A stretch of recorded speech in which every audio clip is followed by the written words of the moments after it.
Karena memang kalau orang di proses Tuhan sakit itu waduh, butuh penghiburan, butuh kekuatan ekstra. Ya, itu beda saudara. Orang sakit itu dia berhubungan dengan dirinya sendiri dan itu hanya tergantung imannya dengan Tuhan. Sekuat apapun orang mencoba menghibur dia, itu tidak akan bisa kalau bukan dari dirinya. Itu sakit. Iya Bapak Ibu, hari ini tema firman Tuhan adalah Yesus berkuasa mengampuni dosa. Saya percaya tidak ada yang lebih penting bagi seorang manusia itu selain pengampunan dosa. Karena firman Tuhan berkata semua manusia telah jatuh ke dalam dosa dan kehilangan kemuliaan Tuhan. Dan waktu kita jatuh dalam dosa, kalau tidak ada pengampunan, maka kita ini terpisah dari Tuhan untuk selama-lamanya. Nah, saudara bisa bayangkan kalau hidup manusia itu terpisah dari penciptanya. Yang menciptakan kita ini Tuhan. Nah, kalau hidup kita terpisah dari Tuhan selamanya, apa yang terjadi saudara? Ya hidupnya rusak, hidupnya begini, ya nggak ada yang tanggung jawab. Ya.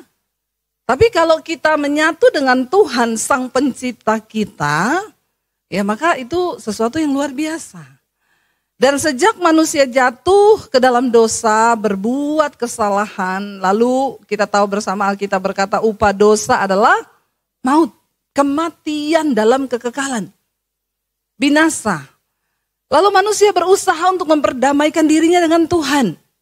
Lalu Tuhan itu memberi aturan, memberi arahan, darah itu harus dibayar dengan darah. Nyawa ganti nyawa. Nggak bisa digantikan dengan harta. Karena itu dulu zaman perjanjian lama kalau ada orang bikin dosa, dia harus menyembelih ya kambing, domba, jantan agar darahnya tercurah, baru dosa itu bisa dihapus. Tapi kemudian manusia itu semakin bejat karena dia pikir dia bisa beli domba banyak, lalu dia terus hidup dalam dosa. Dan Tuhan bilang, aku tidak tertarik dengan persembahan-persembahan korban itu. Karena Tuhan lebih tertarik hidup kita yang sungguh-sungguh kita persembahkan dalam ketaatan kepada Dia. Lalu akhirnya inisiatif Allah itu turun ke dalam dunia untuk menunjukkan jalan kebenaran bagi manusia. Dia bukan hanya datang ke dalam dunia menunjukkan jalan, tapi Yesus datang mengorbankan dirinya sebagai korban penghapus dosa untuk selama-lamanya. Makanya dikatakan Yesus itu anak domba Allah. Nah, mungkin ada orang yang bertanya, kenapa sih orang Kristen itu percaya Yesus disalib? Jawabannya ini, karena nyawa harus diganti dengan nyawa. Dan Tuhan Yesus bukan sekedar nabi, dia bukan guru selamat, tapi dia juru selamat. Yang memberikan nyawanya untuk pengampunan dosa bagi saudara dan saya. Tidak ada yang lebih membahagiakan bagi seorang manusia itu selain dari dosanya diampuni Tuhan. Ya, saya mau tanya aja sini suami istri. Kalau suami bikin kesalahan sama istri, lalu istrinya nggak ngampuni, 3 hari 3 malam istri nggak bicara. Kira-kira suami happy nggak hatinya? Ada bapak-bapak di sini? Bapak-bapak, istrimu nggak omongan 3 hari, 1 minggu. Bapak-bapak sejahtera nggak? Ini bapak-bapak mati rasa ya? Tolong dijawab ya. Kalau istrimu nggak omongan sama kamu, mati rasa nggak bapak-bapak? Bapak sedih enggak hatinya kalau istrinya enggak ngomong? Sedih kan? Lalu bapak-bapak akan melakukan berbagai cara tentunya untuk dapat pengampunan dong dari istrinya, iya enggak? Ya, cara yang paling mudah itu apa? Duit. Kok tahu? Ya, kita akan melakukan berbagai cara supaya hubungannya pulih kembali, enggak enak. Ya, misalnya istri juga berbuat salah sama suami, lalu suami nggak mengampuni, lalu dia diam terus ya, kan kita nggak enak hidup dalam sebuah hubungan yang tanpa pengampunan. Nah sekarang Bapak Ibu bayangkan kalau manusia yang diciptakan oleh Tuhan, lalu Tuhan itu nggak mengampuni kita. Ya, maka hidup kita penuh penderitaan, murka Tuhan, tiap hari kutuk yang terjadi, ya nggak Bapak Ibu? Nah Tuhan Yesus datang dan dia berkuasa mengampuni dosa. Bukan manusia, manusia tidak berkuasa mengampuni dosa. Nabi tidak berkuasa mengampuni dosa. Hanya Tuhan. Dan Yesus datang sebagai Tuhan dalam dunia ini, saudara. Kita baca bersama ini ayat dari gereja yang dikasih sama saya. Matius pasal yang ke-9. Judul perikopnya orang lumpuh disembuhkan. Kita baca bersama ayat yang pertama. Ya, 1, 2, 3. Sesudah itu naiklah Yesus ke dalam perahu lalu menyeberang. Kemudian sampailah ia ke kotanya sendiri. Ayat 2. Maka dibawa oranglah kepadanya, ya. Ayat 2 multimedia. Minum kopi dulu ya. Ayat 2 baca 1. Ya. Maka macet ya multimedianya ya. So, ini jemaat juga malas buka Alkitab di sini ya. Coba tolong jemaat buka HP sucimu, cepat. Nah, maka dibawa oranglah kepadanya seorang lumpuh yang terbaring di tempat tidurnya. Ketika Yesus melihat iman mereka, berkatalah ia kepada orang lumpuh itu, percayalah hai anakku, dosamu sudah diampuni. Maka berkatalah beberapa orang ahli Taurat dalam hatinya, ia menghujat Allah. Mereka berpikir, kenapa dia berani mengampuni dosa? Kan cuma Allah yang bisa. Berarti dia ini menghujat Allah. Tetapi Yesus mengetahui pikiran mereka lalu berkata, mengapa kamu memikirkan hal-hal yang jahat dalam hatimu? Manakah lebih mudah mengatakan dosamu sudah diampuni atau mengatakan bangunlah dan berjalanlah? Tetapi supaya kamu tahu bahwa di dunia ini anak manusia, perhatikan kata anak manusia itu huruf besar, berarti menggambarkan Tuhan Yesus. Ya, dia berkuasa mengampuni dosa. Lalu berkatalah ia kepada orang lumpuh itu, bangunlah, angkatlah tempat tidurmu dan pulanglah ke rumahmu. Dan orang itu pun bangun lalu pulang. Maka orang banyak yang melihat hal itu, takut lalu memuliakan Allah yang telah memberikan kuasa sedemikian itu kepada manusia, yaitu Yesus Kristus. Saudara, ketika Yesus sampai di kotanya, lalu sekerombolan orang membawa seorang yang sakit. Dan Alkitab berkata di tempat tidur dia diusung, dia lumpuh dan terbaring di tempat tidurnya. Saya mau tanya saudara, orang tuh kalau lumpuh kira-kira sedih enggak? Ya, sedih. Ya, jangan bilang saya belum pernah lumpuh, Bu. Cuma kita jangan sampai ya, kita gambarkan saja, kita aja kena flu aja udah kayak sekarat toh. Kadang-kadang ada orang-orang alay lebay itu baru sakit sedikit sudah kayak orang sekarat. Ini lumpuh saudara, ya. Lumpuh tidak bisa jalan. Saya yakin pasti mungkin imannya hampir mati, harapannya enggak ada. Dia mungkin bertanya sampai kapan aku hidup seperti ini, atau mungkin sudah minta mati. Karena orang itu saudara kalau dia tuh sakit ya, sakit itu berbeda dengan pergumulan yang lain. Kalau kita jatuh dalam masalah keuangan itu di luar diri. Kita masih bisa lari, masih bisa sembunyi. Kalau kita dibenci orang, difitnah itu juga di luar diri. Tapi kalau sakit itu di dalam diri. Dan kalau orang itu sakit saudara, ya misalnya istri sakit, kadang suami bilang, ya percaya kamu sembuh jangan takut. Maka yang sakit itu akan berkata, omonganmu tok loh, kamu kan enggak rasa berada di tempatku. Iya enggak saudara? Karena memang kalau orang di proses Tuhan sakit itu butuh penghiburan, butuh kekuatan ekstra.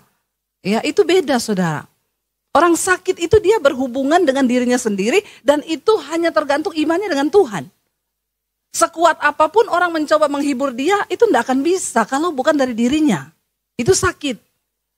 Ya, saya itu sering menguatkan orang sakit. Kadang nelpon, Bu, saya sudah di ruangan operasi, Bu. Tolong kasih kekuatan ya. Kadang saya gampang ngomong, Ibu jangan takut, percaya Tuhan beserta. Tapi saya kan cuma ngomong tok. Saya tidak pernah berada di tempat itu. Tapi orang yang sedang berada di tempat itu, nah disitulah imannya dengan Tuhan ya sedang dia pertaruhkan, saudara, karena nggak bisa ada orang lain yang coba bisa menguatkan dia selain dari dirinya sendiri yang harus membangkitkan imannya. Saya itu sering kali saudara kalau orang kirim kesaksian, Bu, saya tuh ketakutan ketika divonis dokter gini-gini, saya bacakan toh kesaksian. Iya jangan takut, pokoknya percaya. Tapi selalu ada tuduhan di hati gini, ya kamu kan gak rasa. Tapi kalau orang itu yang sakit kan dia yang rasa. Saudara, jadi berapa waktu lalu saya itu ke Solo, saya mampir di sekolah misi saya, lalu saya ke Solo. Biasa di Solo saya periksa di klinik itu selalu rutin sama suami periksa darah, ya cek darah, cek gula, cek itulah ya tabungan-tabungan kita itu ya harus dicek gitu ya. Jadi kalau saudara pusing, cek gula normal, cek ini normal, coba cek saldo. Ya karena biasanya kalau saldo turun semua naik itu, ya darah naik, kolesterol naik, darah tinggi semua naik. Lalu saya tuh cek saudara, karena kebetulan ada jemaat mesbah doa yang kerja di klinik itu saudara. Lalu dia bilang gini, Bu Debbie nggak mau coba USG atau apa? Terus saya bilang, kok ibu tahu sih saya tuh sering sakit pinggang Bu, dan itu sampai kram sampai ke perut depan. Apalagi kalau saya khotbah hari Minggu penuh itu sakit sekali. Tapi saya tahan sudah lama Bu, sudah. Ya udah USG aja Bu. Akhirnya saya di USG. Waktu di USG dokternya bilang, waduh Bu ini di ginjal ibu tuh ada batu ya dan cukup besar. Dan ini saya tidak tahu kenapa ginjal ibu yang sebelah kiri ini mengecil Bu. Sudah 3 cm kecilnya loh. Harusnya 11 ukurannya ini tinggal 8. Yang sebelah kanan ini masih 11 tapi yang kiri ini tinggal 8. Dan kayaknya udah mulai sakit loh ginjal ini dan salurannya ini Bu itu sudah mulai membengkak yang di bawah. Ibu lihat yang normal begini. Ternyata ada yang menyumbat loh Bu di bawah ini di saluran kemih. Ibu gak rasa apa-apa ya? Ya saya rasa sakit sih tahan-tahan. Tapi kan ini hanya USG, ibu harus segera menghubungi dokter untuk tahu tindakan apa yang, tapi segera ya Bu karena ini sudah bahaya. Akhirnya saya itu saudara, ya saya divonis dokter begitu kan. Ya aduh langsung rasanya luruh hati saya saudara ya. Terus suami saya bilang, ayo kita makan dulu yuk, saya makan ya di resto kesukaanmu di Solo adem ayem. Rumah makannya sih adem ayem, tapi hari itu saya nggak adem ayem.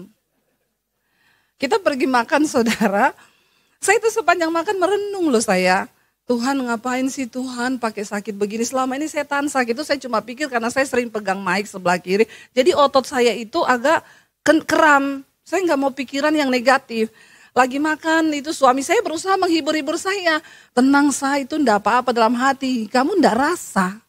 Saya yang tahu ini, saya yang berhubungan dengan diri saya.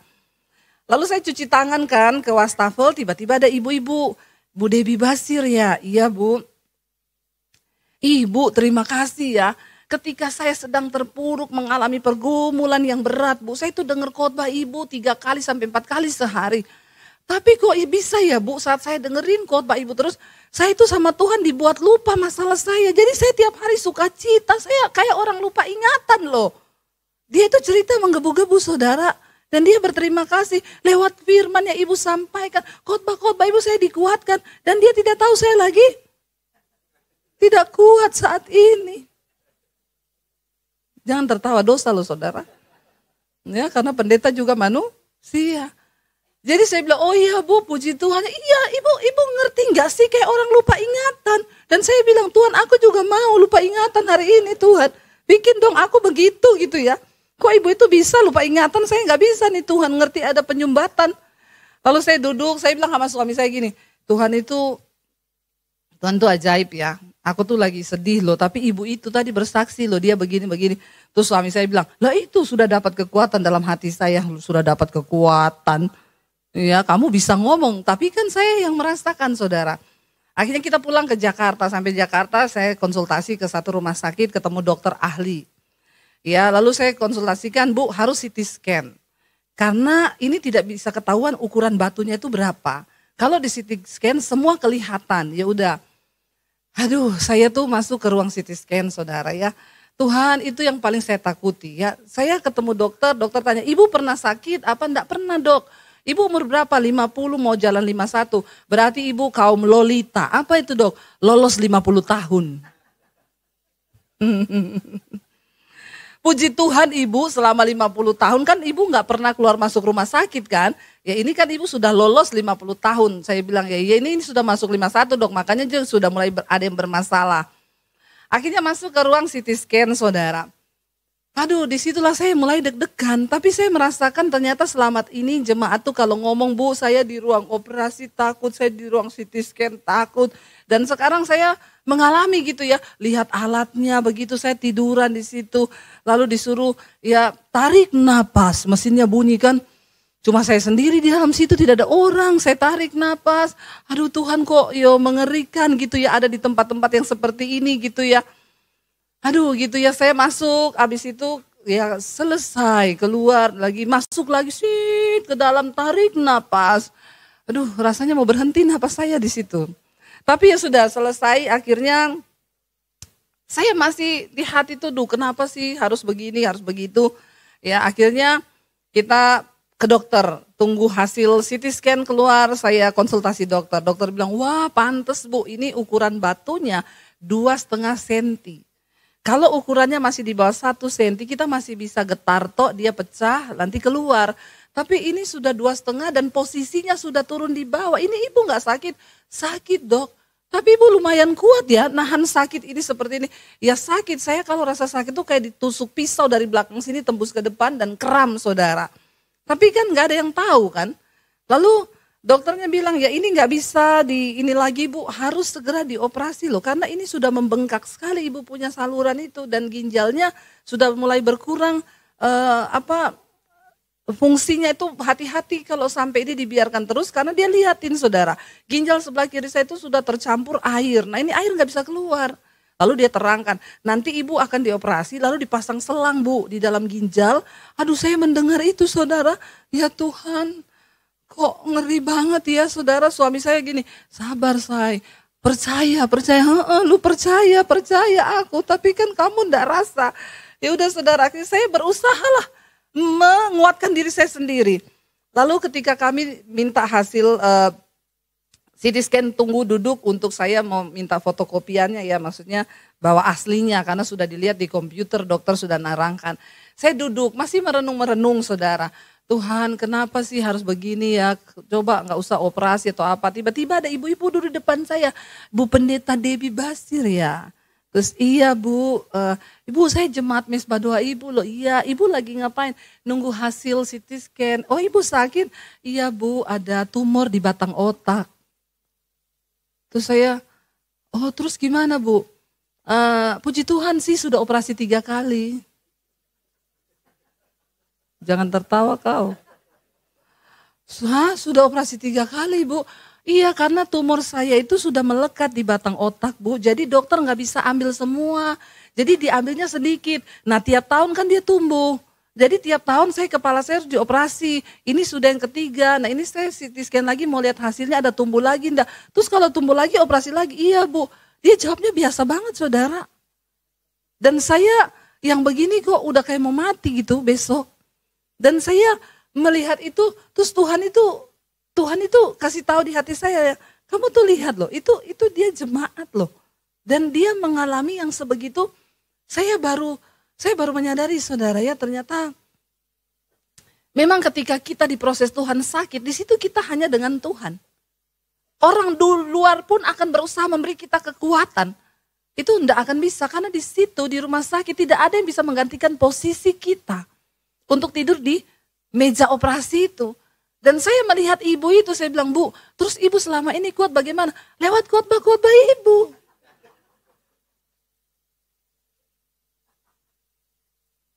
Kadang-kadang kita nih gampang ya, tapi di situ saya tuh kayak ditemplak Tuhan. Dan dia Tuhan tuh bilang, kamu harus ngerasain ini, kamu harus melewatin ini, supaya kamu itu kalau memberi kekuatan sama orang yang sakit, kamu juga pernah melewati itu dan kamu bisa rasa takutnya. Oh iya ya, kan udah pernah takut dikejar debt collector, ternyata beda saudara sama takut harus menghadapi meja operasi itu ternyata beda. Dan ya di situ saya merasakannya, iya makanya saudara kalau kita tuh, saya tuh kadang ngomong sama suami saya bilang gini, itu orang-orang yang suka dugem, mabuk-mabuk itu belum pernah ada batu kali ya di ginjalnya atau di mananya gitu ya. Sampai kayaknya kok bikin dosa tuh nggak ada rasa-rasa takut gitu ya. Kita aja yang menghadapi kayak begini, di situ kita berhadapan dengan diri kita. Saudara, kenapa dan hari ini saya dikasih temanya ini dari gereja. Dan saya baca, saya kaget sekali dan Tuhan bicara banyak sama saya secara pribadi tadi pagi waktu saya siapin khotbah. Kenapa Tuhan datang dan berkata kepada orang lumpuh itu, kata pertama yang Yesus bilang apa? percayalah, dosamu sudah diampuni. Karena orang yang sedang berhadapan dalam keadaan sakit, dia berhadapan dengan dirinya sendiri. Dia cuma butuh satu kekuatan yang akan menjamin, bahkan aku mati, aku harus aman. Dan tidak ada rasa aman lain yang bisa diberikan kepada manusia selain satu perkataan bahwa dosamu sudah diampuni. Karena kita tahu ketika masih ada dosa, maka kita pasti masuk neraka penghukuman.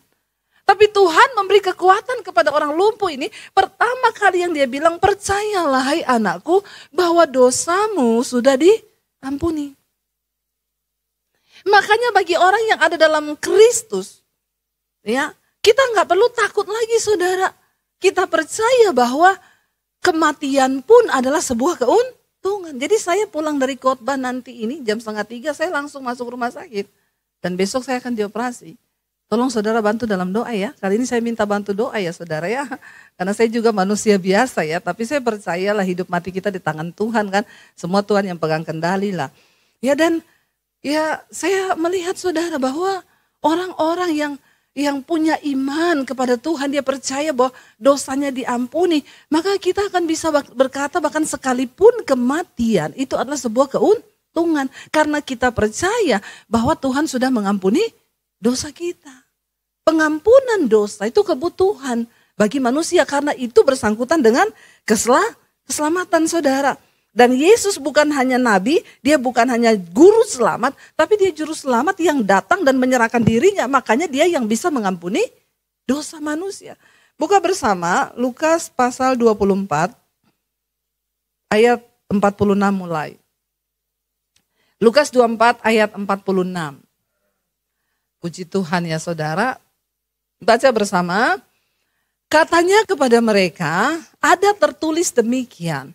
Mesias harus menderita dan bangkit dari antara orang mati pada hari yang ketiga. Lalu ayat berikutnya 47. Dan lagi dalam namanya apa? Berita tentang pertobatan dan pengampunan dosa harus disampaikan kepada segala bangsa mulai dari Yerusalem. Di dalam nama Tuhan Yesus. Maka berita tentang pengampunan dosa dan ya keselamatan, pertobatan dan pengampunan dosa itu harus diberitakan ke segala bangsa. Supaya orang mendapat satu pengharapan yang besar, tahu bahwa dalam nama Yesus dosamu diampuni. Tapi jangan buat dosa lagi. Kenapa saudara? Karena kebutuhan yang utama dari seorang manusia itu adalah dosanya diampuni. Kita baca bersama Kolose 1 ayat 12 sampai ayat 14. Kolose pasal yang pertama ayat yang ke-12 sampai ayat 14. Dan baca bersama.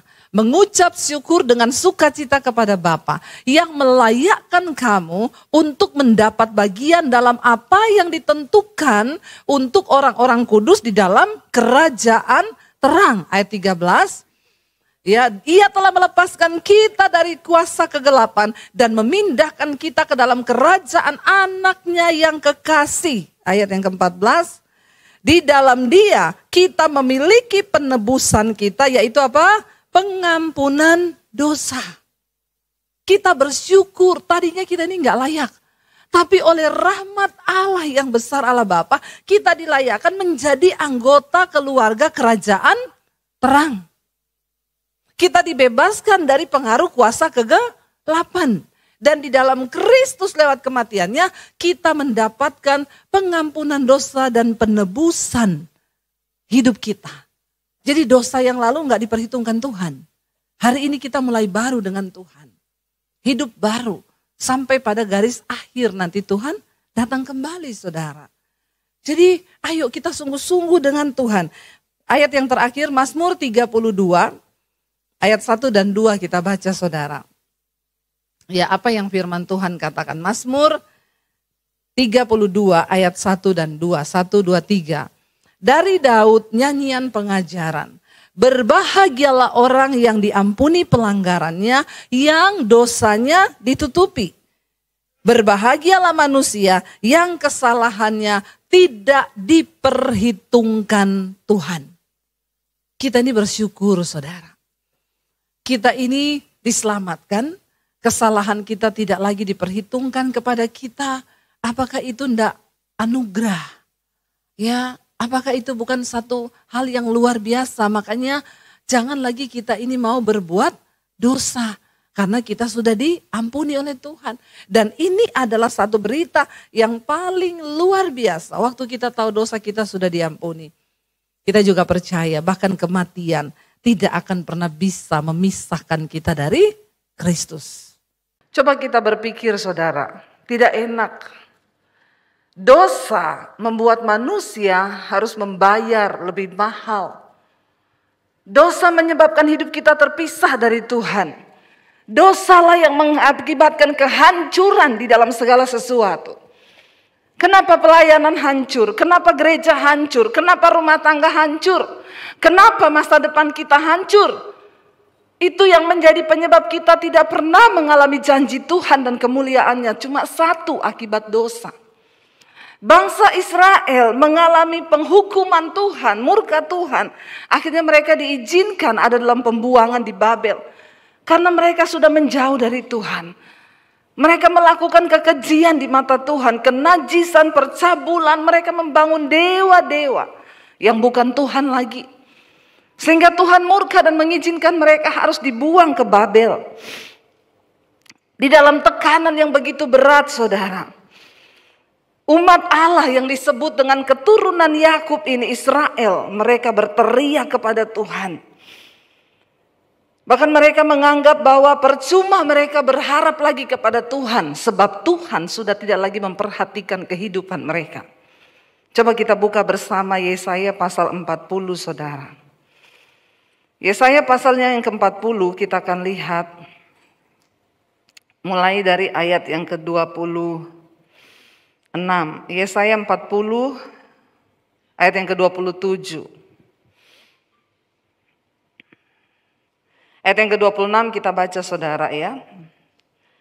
Arahkanlah matamu ke langit, Yesaya 40 ayat 26. Arahkanlah matamu ke langit dan lihatlah siapa yang menciptakan semua bintang itu dan menyuruh segenap tentara mereka keluar sambil memanggil nama mereka sekalian. Satupun tidak ada yang tidak hadir oleh sebab Ia Maha Kuasa dan Maha Kuat. 27. Mengapakah engkau berkata demikian hai Yakub dan berkata begini hai Israel, hidupku tersembunyi dari Tuhan dan hakku tidak diperhatikan Allahku. Di tengah masa pembuangan akibat dosa, ya Yakub Israel berteriak dan berkata, Tuhan itu tidak melihat hidupku lagi, sudah tersembunyi aku. Bahkan dia berkata di sana apa? Tuhan tidak memperhatikan lagi hakku. Itulah manusia saudara. Waktu dia hidup berbuat dosa seenaknya, semaunya dia lakukan. Tapi ketika dosa, akibat dosa membawa hidup kita di dalam keterpurukan, kesengsaraan, baru dia bilang apa? Tuhan itu tidak lagi memperhatikanku. Bahkan hakku tidak dibela lagi oleh Tuhan. Kita pintar kalau menuntut hak dari Tuhan. Itu manusia. Kita gampang kalau meminta Tuhan menolong kita, menjawab persoalan kita. Kita menuntut Tuhan, katanya Tuhan berjanji begini. Tapi kenapa saya tidak mengalami begini? Itulah kita manusia. Yakub berkata di dalam pembuangan, di dalam rasa tertekan, dia bilang apa? Tuhan tidak lagi melihatku. Hidupku sudah tersembunyi, Allah nggak maha melihat, Allah nggak maha tahu. Bahkan hakku tidak lagi diperhitungkan Tuhan. Dia berkata di sana, hakku tidak diperhatikan Allah. Tuhan bilang, engkau lihat siapa yang menciptakan langit, bumi, bintang, matahari. Aku yang memerintahkan semua bintang keluar. Mereka tidak ada satupun yang tidak hadir ketika Tuhan memanggil tentara-tentara itu. Mengapakah engkau berkata demikian Yakub dan berkata begini, hidupku tersembunyi dari Tuhan dan hakku tidak lagi diperhatikannya. Saudara, jangan pernah berkata bahwa Tuhan tidak memperhatikan hidupmu. Jangan pernah berpikir bahwa Dia tidak melihat kita. Lalu ayat yang ke-28 di sana dikatakan, tidakkah kau tahu? Ayat 28. Tidakkah kau tahu dan tidakkah kau dengar? Tuhan ialah apa? Allah kekal yang menciptakan bumi dari ujung ke ujung. Ia tidak menjadi lelah dan tidak menjadi lesu, tidak terduga pengertiannya. Kenapa kita harus menyembah Tuhan? Kenapa kita harus mendekatkan diri kita dengan Tuhan? Yang pertama, karena Tuhan yang menciptakan kita, saudara. Amin. Kalau kita tahu Dia yang menciptakan kita, alangkah naifnya kalau seorang itu tidak mendekatkan diri dengan Tuhan. Tuhan yang pegang semua rencana atas hidup kita. Bahkan blueprint hidup kita, rencana kita ke depan, itu ada di dalam tangan Tuhan. Kenapa kita harus mencari Tuhan? Kenapa kita harus menyembah Tuhan, percaya kepada Dia? Karena kita ini ciptaannya. Ayat yang ke-29 dikatakan, Dia memberi kekuatan kepada yang lelah dan menambah semangat kepada yang tidak berdaya. Orang-orang muda menjadi lelah dan lesu dan teruna-teruna jatuh tersandung. 31 baca sama-sama. Tetapi orang-orang yang menanti-nantikan Tuhan mendapat kekuatan baru. Mereka seumpama raja wali yang naik terbang dengan kekuatan sayapnya. Mereka berlari dan tidak menjadi lesu. Mereka berjalan dan tidak menjadi lelah. Kita belajar dari kisah ini, saudara. Kenapa ayat ini muncul? Karena teriakan bangsa Israel di dalam keterpurukan di masa pembuangan. Mereka berpikir Tuhan sudahlah tidak lagi memperhatikan mereka. Padahal itulah upah dosa. Mereka harus membayar. Ingat, saudara. Setiap dosa yang engkau lakukan itu ada konsekuensinya. Waktu kita datang minta ampun diampuni. Tetapi upahnya itu yang berat dan banyak orang Kristen tidak sanggup membayar upah dari dosa itu. Karena itu hiduplah berhati-hati. Mikir kalau mau bikin dosa. Amin, saudara. Karena semua ada konsekuensinya. Dia Tuhan yang tidak bisa berdusta dengan janjinya. Upah dosa itu maut. Masih bagus kalau kita gak binasa. Bangsa Israel ketika dalam pembuangan, mereka gak kuat menghadapi proses. Padahal itu terjadi karena kesalahan mereka sendiri. Banyak manusia melakukan kesalahan dalam hidupnya. Tetapi ketika mereka masuk dalam proses Tuhan, mereka gak kuat, saudara. Akhirnya banyak yang memilih murtad. Ayo kita menyadari hal ini. Ketika dalam pembuangan mereka, bahkan apalagi yang paling membuat kita itu seringkali down. Ketika kita merasa Tuhan itu sudah meninggalkan kita. Saya pernah mengalami waktu saya kecelakaan mobil, saudara, satu keluarga. Kita mau pelayanan waktu itu ke Anyer. Saudara yang mengikuti kisah saya, mungkin saudara lihat di Instagram saya pernah angkat fotonya. Saudara, kami mau pelayanan ke Anyer, berangkat satu keluarga. Tiba-tiba waktu mau bayar tol, mobil kita berhenti, saudara. Ketika berhenti saya terbangun karena saya tidur, anak-anak juga tidur di belakang. Kami satu mobil berlima. Ketika berhenti, tiba-tiba saya merasa benturan yang sangat keras di mobil itu. Lalu mobil kami terlempar ke jalur sebelah. Ya, dan itu benar-benar saya merasakan, saudara, ya, yang namanya mati itu berada sangat dekat dari kita itu. Enggak sangka, enggak apa. Tiba-tiba mengalami, saudara. Ya, di situ saya baru merasa bahwa kematian itu berjarak hanya beberapa detik dari hidup kita. Bahkan 5 menit ke depan kita enggak tahu hidup ini apa yang mau terjadi, kan. Itu saya merasa mobil itu tiba-tiba benturan keras, di situ sudah kesadaran saya udah hilang, saudara. Kenapa kita harus terus hidup dalam kekudusan, menghormati Tuhan? Ya, karena waktu orang mengalami yang kayak begitu dia udah gak ingat apa-apa, saudara. Ya, waktu manusia itu kaget tingkat tinggi, kita udah gak bisa mikir, Tuhan ampuni kemarin saya bersinah, Tuhan ampuni saya kepahitan sama orang, gak ada waktu. Lalu tiba-tiba saya cuma merasa mobil kami terpental, saudara, begitu sadar sudah terbalik, ya, sudah asap dari airbag yang keluar itu sudah memenuhi mobil, saya udah nggak tahu lah. Ternyata waktu kami dalam posisi mau bayar tol, antri di depan saya ada 5 mobil. Jadi ada mobil melaju kencang dari belakang kami dan itu posisinya waktu itu menurun, saudara, menurun dan berbelok gini. Itu di Cilegon mau ke Anyer. Mobil bus laju prima, lajunya benar-benar prima. Itu waktu itu dia ternyata remnya belum. Jadi mobil itu pas di belakang saya. Bus itu tinggi sekali saudara. Bahkan mungkin mobil kita hanya seukuran bannya ya.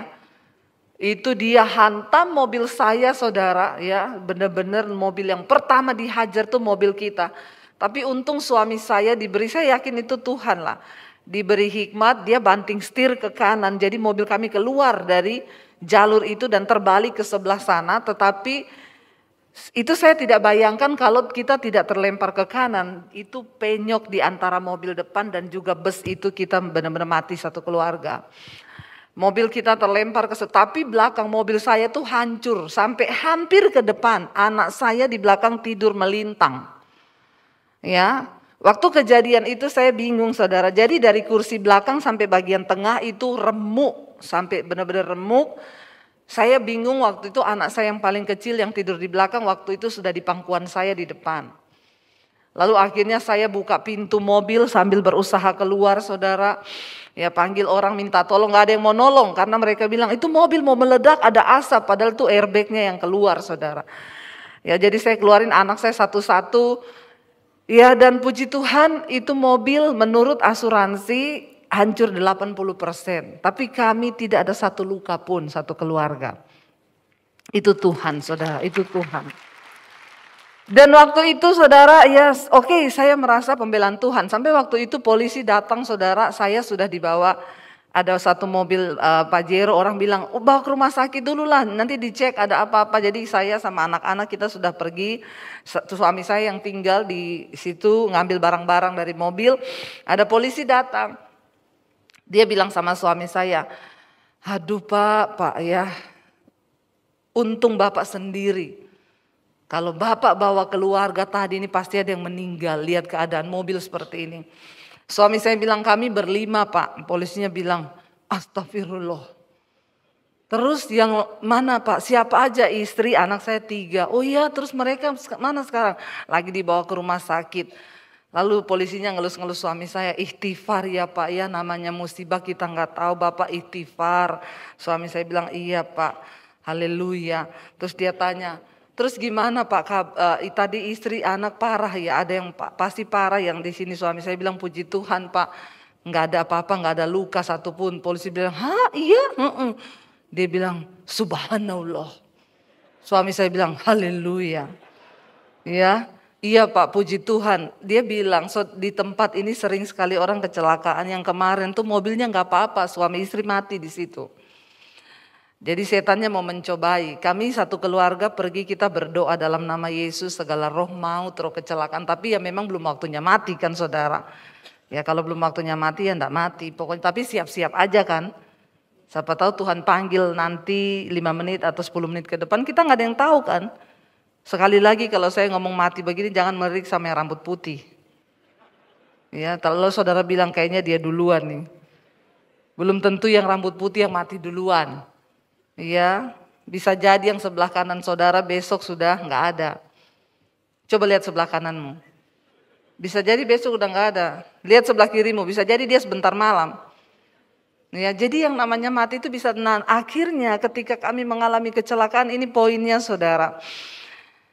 Mobil hancur 80%. Yang sangat menyakitkan itu ada orang-orang yang WA ke saya, Bu, introspeksi diri. Ibu itu hamba Tuhan. Rancangan Tuhan bukan rancangan kecelakaan. Tapi kenapa ibu kecelakaan? Bertanya pada Tuhan, introspeksi diri. Dalam hati saya, lu gak usah ngiri begitu juga saya introspeksi keles. Iya gak saudara? Lu kita ini ngalami apa itu langsung kan. Kalau orang yang ada Roh Kudus langsung, Tuhan saya salah apa ya?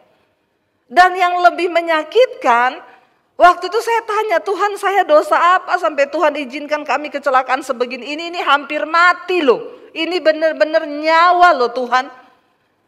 Yang bikin saya down saudara. Kalau saya lagi selingkuh misalnya ya. Kalau saya lagi selingkuh terus tabrakan. Tuhan ampuni, ini pasti karena saya selingkuh.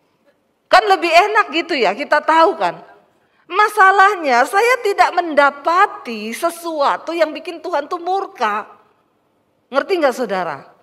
Kalau saya lagi selingkuh, Tuhan pasti ini karena saya selingkuh nih, makanya Tuhan izinkan gini. Tobat, kapok lu. Kan harusnya begitu. Masalahnya suami saya juga bilang, kita introspeksi, suami saya bilang, tadi malam itu padahal aku nyembah Tuhan loh sampai jam 2 nangis-nangis. Coba saya juga bilang, iya kita nih kenapa Tuhan? Disitulah perasaan di iblis menuduh Tuhan tuh ninggalin kita. Dan itu perasaan yang paling mematikan ketika kita merasa Tuhan tuh meninggalkan kita. Ini yang dialami oleh Yakub bangsa Israel ketika mereka dalam pembuangan. Dia bilang hidupku ini sudah tersembunyi. Tuhan udah gak lihat apa yang aku alami. Dia juga sudah tidak memperhatikan hak-hakku. Jadi untuk apa lagi aku mengharapkan dia? Sudah tidak ada gunanya. Apakah engkau sedang ada dalam titik itu hari ini saudara dan berkata tidak ada gunanya lagi? Tuhan udah nggak perhatikan sama saya. Mungkin engkau sedang ada dalam titik itu hari ini. Dan engkau berkata, iya Bu itu saya. Rasanya untuk mencari Tuhan sudah tidak mungkin. Melihat keadaan yang buram di depan saya. Apa yang mau saya lakukan lagi? Dengar baik saudara. Ingat yang pertama kita ini ciptaan Tuhan. Dia yang berkuasa atas hidup kita. Bahkan atas kematian kita. Saya kemarin seorang ibu telepon saya. Dia bilang, Bu, saya itu baru mengalami Tuhan secara pribadi benar-benar. Selama ini kita bisa gampang berkata hidupku milikmu. Semua yang ada dalam hidupku ini milikmu. Itu yang sering kita perkatakan. Tapi ketika Tuhan memberikan ujian tuh gak gampang Bu. Tiba-tiba denyut jantung saya naik Bu. Dia bilang ya, sampai 200 apa berapa saudara.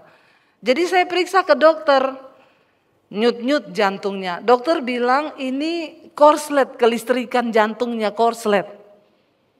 Bayangkan saudara, kalau korslet listrik rumah masih bisa diperbaiki lah. Kalau jantungnya kelistrikannya korslet. Ya makanya saya sering bilang kan ingat, apa yang membuat jantung berdebar dengan cepat? Bukan cuma faktor makanan. Karena dua hal yang membuat jantung berdetak dengan cepat. Yang pertama jatuh cinta, yang kedua jatuh tempo. Ya, jatuh cinta sama jatuh tempo, mirip itu saudara. Kalau udah mau tanggal jatuh tempo, jantung kita berpacu cepat. Makanya jangan banyak-banyak cicilan. Amin.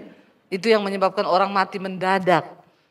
Ya, kurang-kurangilah beban cicilan saudara. Hidup apa adanya saja. Lalu dia bilang, akhirnya periksa ke dokter, akhirnya dia harus masuk rumah sakit di opnam, dipantau sama dokter. Ya, yang nomor 1 dokter bilang pasti ibu terlalu khawatir, terlalu banyak beban pikiran, jangan terlalu khawatir. Saudara-saudara banyak khawatir jantungnya korslet. Lebih daripada khawatir lebih baik nyanyi, amin. Gak usah terlalu banyak khawatir ya. Nanti cepat ketemu Bapa di sorga. Tapi luar biasa juga sih ya. Ada yang udah kepengen ketemu Bapa di sorga? Ya belum ya. Kenapa Bu? Belum selesai atau masih takut? Ya kita percayalah ya kalau sudah waktunya puji Tuhan haleluya. Tapi kalau belum ya puji Tuhan juga kita masih ada waktu untuk berdampak di dalam dunia ini. Lalu dia bilang, waktu saya itu di rumah sakit Bu, enggak turun-turun dan jantungnya itu berpacunya cepat terus. Bahkan tekanan darah saya mulai drop. Saya udah bingung. Disitulah saya mulai berserah. Saya bilang Tuhan, saya menyerahkan hidup saya Tuhan. Kalau saya mati sekarang saya siap. Tapi bagaimana anak saya, bagaimana suami saya, siapa yang urus? Di situ dia bilang saya tuh dengar Tuhan tuh ngomong gini. Bahkan anakmu, suamimu itu bukan urusanmu. Mereka itu milikku. Kamu bilang berserah, tapi kamu belum berserah. Kenapa kamu pikir anak dan suamimu itu urusanku? Ini loh seringkali yang membuat kita ini saudara jadi banyak sakit, banyak mau mati, terutama orang tua nih. Ya kita tuh lebih sering mengkhawatirkan mikirin anak. Sudah berumah tangga dipikirin terus. Semua akan berproses pribadi-pribadi. Biarkan kita cuma cukup mendoakan anak kita nanti akan diproses Tuhan pribadi-pribadi. Gak usah kita yang menjadi Tuhan buat mereka, amin. Ada orang tua yang suka jadi Tuhan, anaknya utang dia yang bayar. Tidak usah angkat tangan. Saya tahu banyak. Akhirnya dia yang stres. Anaknya ada masalah dia campuri. Ya, kapan anakmu menjadi dewasa dan mencari Tuhan secara pribadi? Kalau engkau terus menjadi Tuhan buat anakmu, biarkan Tuhan. Bagian kita tuh cuma berdoa. Lalu ibu itu bilang, saya baru menyadari Bu di situ Tuhan bicara. Anakmu dan suamimu itu bukan urusanmu, mereka milikku. Kalau kamu berserah, berserah aja. Jangan bilang aku serahkan nyawaku Tuhan, nyawaku milikmu. Tapi bagaimana suami dan anakku? Emang kamu lebih pintar mengurus kehidupan mereka?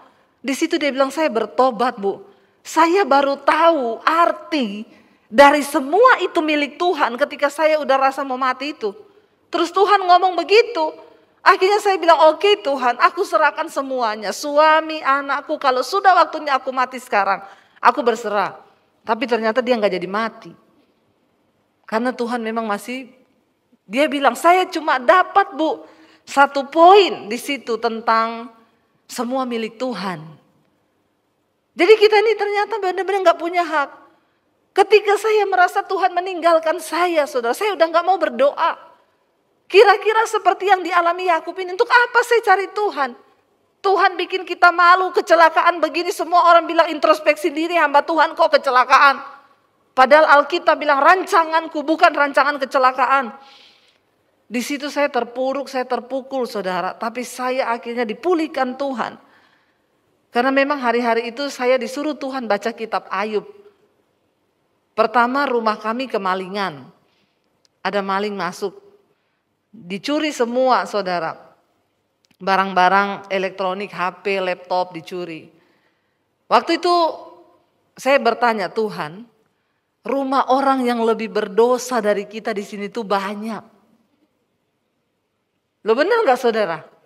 Tapi kenapa yang dimasuki rumah kita loh?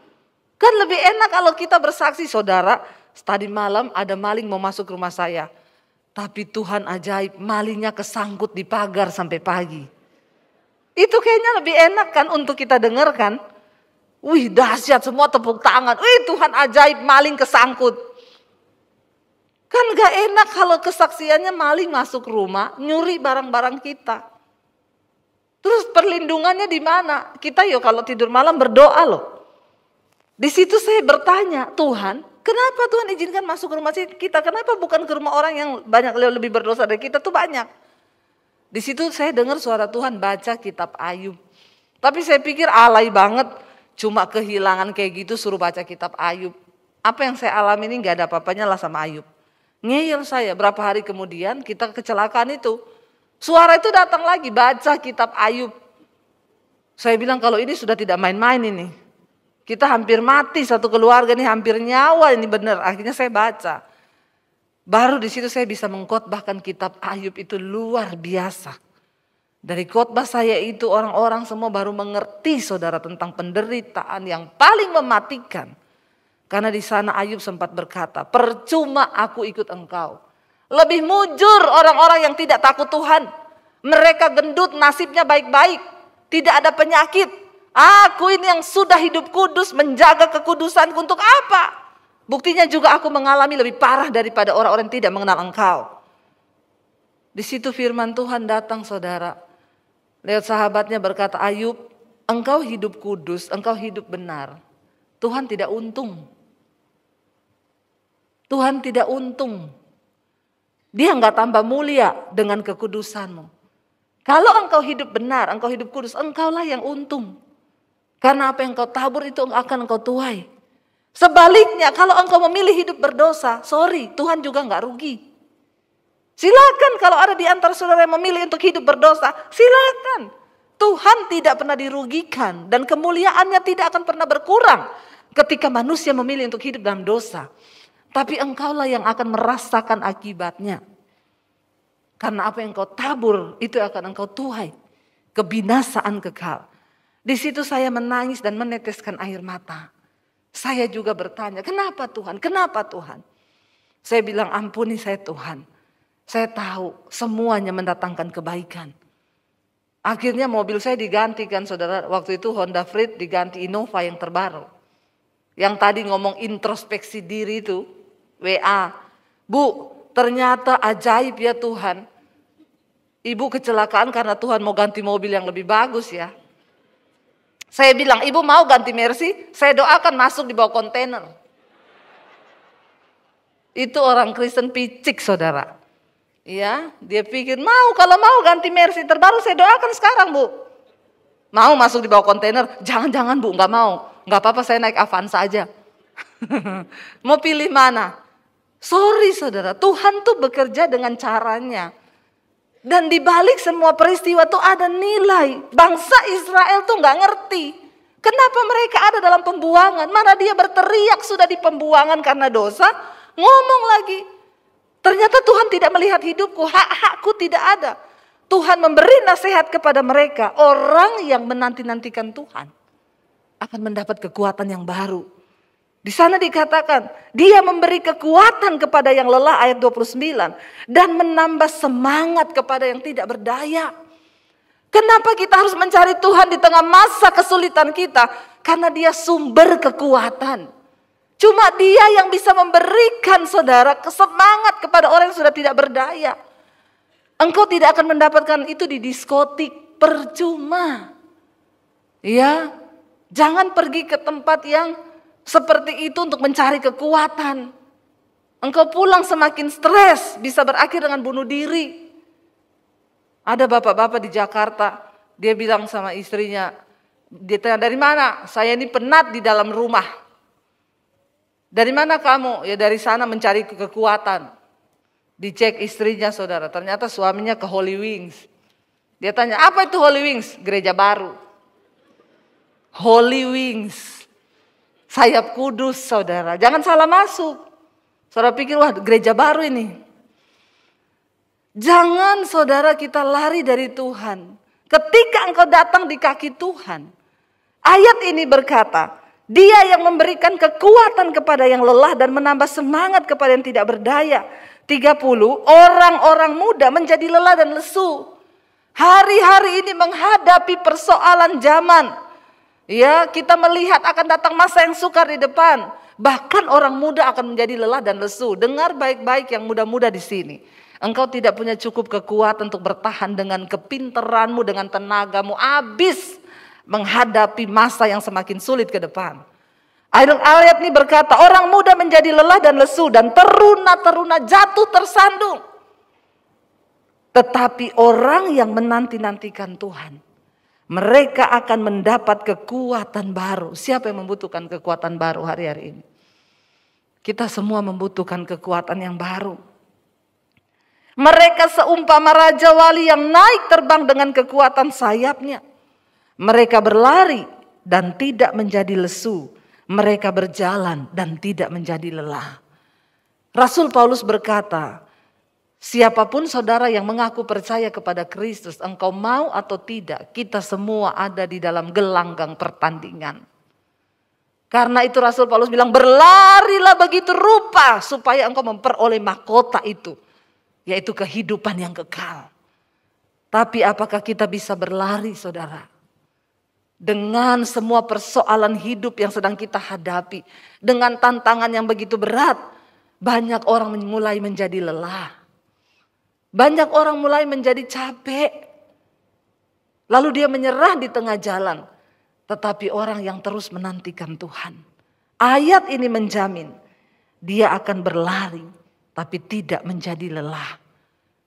Dia akan berlari tetapi tidak menjadi lesu. Berjalan tidak menjadi lelah. Mari kita cari Tuhan hari-hari ini. Mari kita terus menanti-nantikan Tuhan. Mari kita terus ada di kakinya hari-hari ini dan berkata, Tuhan kami mau menantikan Engkau. Kami mau mencari wajah-Mu. Saudara, tidak ada perkara yang mustahil bagi Tuhan. Dia sanggup memberikan jaminan atas kehidupan kita saudara. Dia mampu. Asalkan kita mau sungguh-sungguh datang tersungkur di kakinya. Mari kita bangkit berdiri bersama.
Tidak ada satupun yang bisa menolong.